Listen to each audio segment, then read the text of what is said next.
Olá, bem-vindo mais uma vez ao nosso canal. Comecemos este vídeo com uma provocação. E se eu te dissesse que a imagem mais famosa da busca pelo conhecimento, a imagem que simboliza a coragem da ciência de ir além das aparências, foi criada por um cara que acreditava em fantasmas? Duvida? Então olhe para essa imagem. Tenho certeza que você já viu em algum lugar. Um homem medieval, um peregrino, que chega ao fim do mundo, onde o céu e a terra se encontram.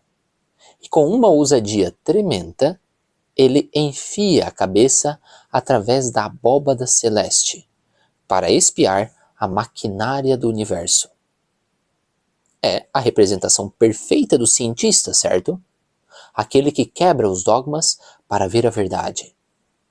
Pois bem, essa imagem icônica aparece pela primeira vez em 1888, num livro de um astrônomo chamado Camille Flammarion, francês. O livro se chama A Atmosfera, Meteorologia Popular. Flammarion era um gigante, um tipo de Carl Sagan do século XIX, o mestre em explicar as maravilhas do céu para o povão. Só que ele tinha um hobby, digamos, bem peculiar. Ele era apaixonado por espiritismo e hipnose. Isso mesmo. O autor da imagem que simboliza a vitória da razão científica era um sujeito que provavelmente passava os fins de semana tentando conversar com os mortos numa sessão espírita. Isso é fantástico. A história é muito mais irônica e divertida do que às vezes a gente pode imaginar. E a lição aqui é poderosa. A ciência não é feita por santos ou por máquinas de lógica pura. É feita por seres humanos complexos, cheios de paixões, interesses e, por que não, de crenças bem esquisitas.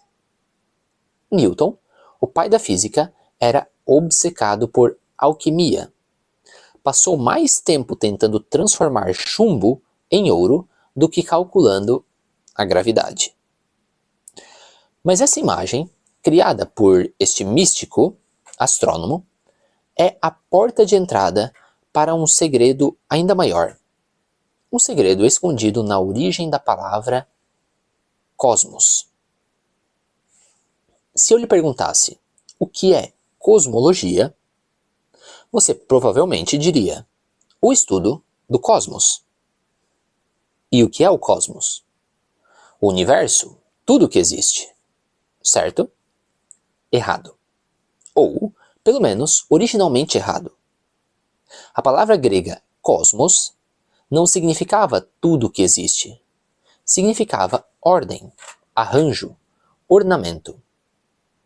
Sabe de onde vem a palavra cosmético? Exatamente, de cosmos. Maquiagem, em grego, é colocar o rosto em ordem, ornamentá-lo. Um exército grego em formação de batalha, todo alinhado, era um cosmos. Uma cidade bem organizada era um cosmos. O cosmos, para o grego, não era somente o universo.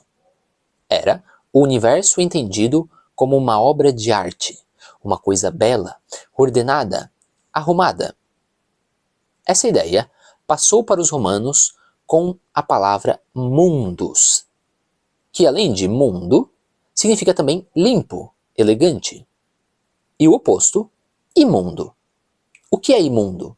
É o sujo, o caótico, aquilo que está literalmente fora do mundus, fora do mundo ordenado. Percebe a mentalidade? Para os gregos, para os antigos, o universo era inerentemente limpo, belo, ordenado.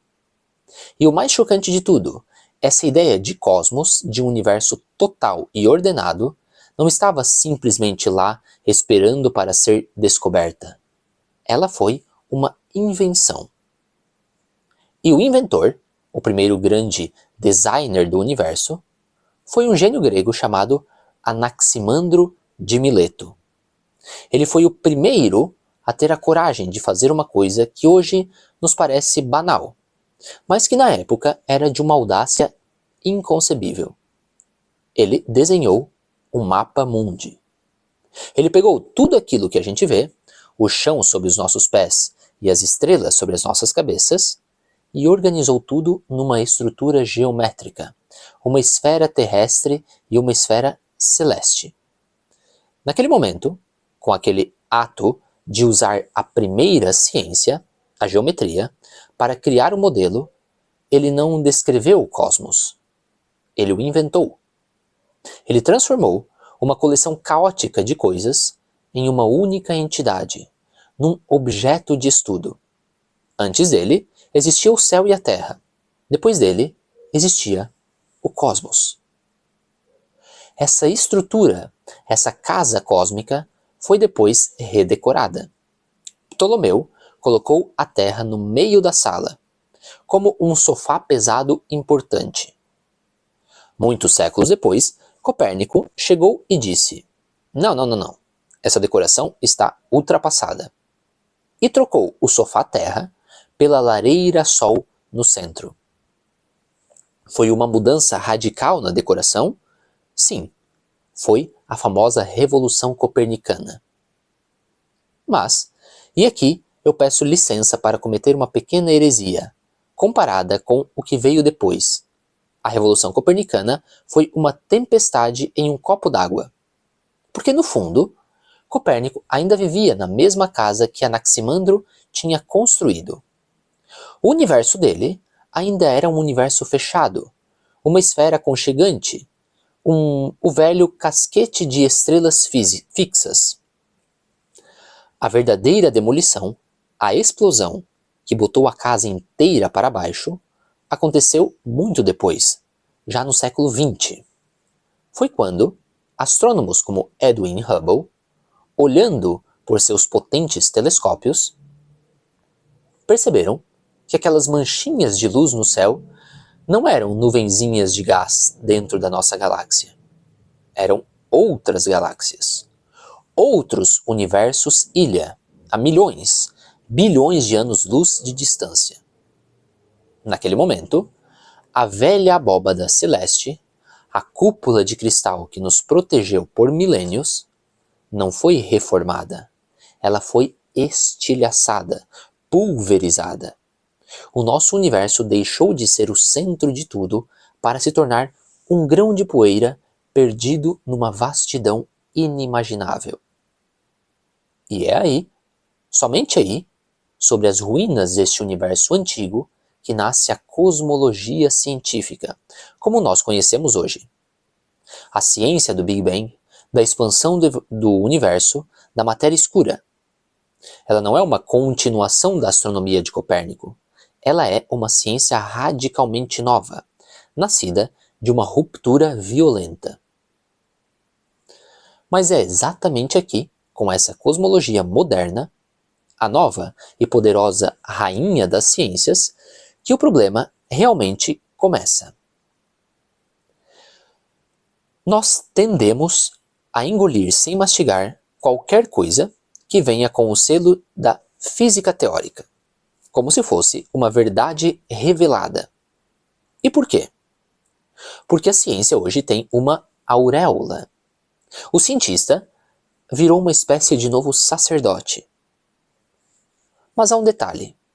Quando os cosmólogos e os físicos teóricos vão para a televisão ou escrevem seus livros de divulgação para explicar suas teorias fascinantes, eles fazem uma coisa muitas vezes sem perceber. Eles começam a sair do campo da ciência e entram de cabeça no campo da filosofia. Eles acham que estão nos dando a visão científica do mundo, mas na verdade o que eles nos dão é um sucedâneo de filosofia. É um tipo de filosofia amadora, espontânea, de quem não tem as ferramentas conceituais para lidar com as ideias que eles mesmos estão criando. E o resultado é fascinante. Eles acabam substituindo os mitos antigos com mitos novos, com uma roupagem matemática. Eles tiraram Deus do trono, mas colocaram no lugar dele dois ídolos igualmente metafísicos e, por enquanto, totalmente baseados na fé. Quais são? A teoria de tudo e o multiverso.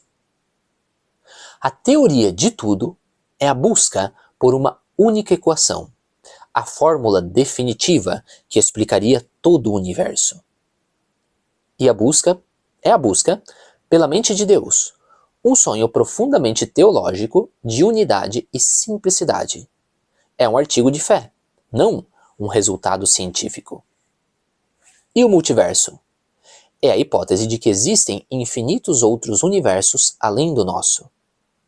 É uma ideia fascinante, saída da ficção científica, mas que serve a um propósito muito conveniente: explicar por que o nosso universo parece tão perfeitamente ajustado para que tenha vida. A resposta deles é: ora, com tantos universos por aí, era estatisticamente inevitável que em um deles as coisas saíssem certas. Parece muito lógico. Mas há um probleminha. Nós podemos ver, tocar ou medir estes outros universos? Não. Por definição, eles estão além de qualquer experimento possível. Ou seja, é uma hipótese cientificamente intestável. É metafísica pura. Não me entendam mal, isso não diminui a grandeza da ciência, mas nos mostra uma coisa crucial. A fronteira entre ciência e filosofia não é um muro, é um campo minado. E os cientistas, que são mestres em navegar a física, muitas vezes tropeçam nessas minas filosóficas sem nem mesmo perceber. E aí é que surge a questão: se os próprios cientistas se tornam filósofos clandestinos sem ter o treinamento para isso, quem é que vai vigiar os vigias? Quem é que vai analisar criticamente essas novas crenças, esses novos mitos que surgem com o selo de aprovação da rainha das ciências? No nosso próximo vídeo, veremos como é possível fazer isso. Apresentarei a vocês um método, uma espécie de arte marcial do pensamento, uma filosofia de segundo grau que não tem medo de entrar na cozinha da ciência, olhar para os instrumentos, para os aparelhos e entender como a ciência realmente funciona. Vamos começar a construir nossa própria caixa de ferramentas filosóficas para poder analisar e não apenas aplaudir as ideias fantásticas da cosmologia moderna. Se você ficou até aqui e ficou curioso para saber que diabos é essa tal de filosofia de segundo grau e como ela pode nos ajudar a não sermos enganados pelos novos mitos da ciência, então você não pode perder o nosso próximo vídeo. Inscreva-se no canal, ative o sininho, porque a nossa jornada está apenas começando. Até a próxima!